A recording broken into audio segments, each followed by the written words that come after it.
కుక్కి సుబ్రహ్మణ్యేశ్వర స్వామి వారి దేవాలయం.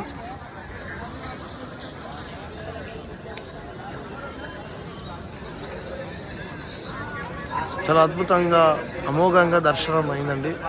చూసుకోవచ్చు పరిసరాలన్నీ కూడా చాలా నీట్గా క్లీన్గా విశాలంగా మరి ప్రాంగణాలంతా కూడా బాగున్నాయండి.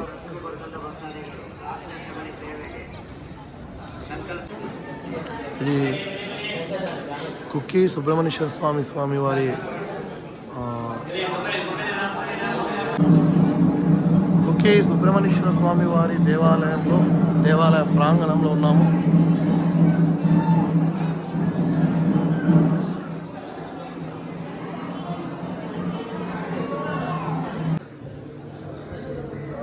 చోటా నిక్కర్ కొచ్చి దగ్గర భగవతి అమ్మన్ టెంపుల్ ఇది.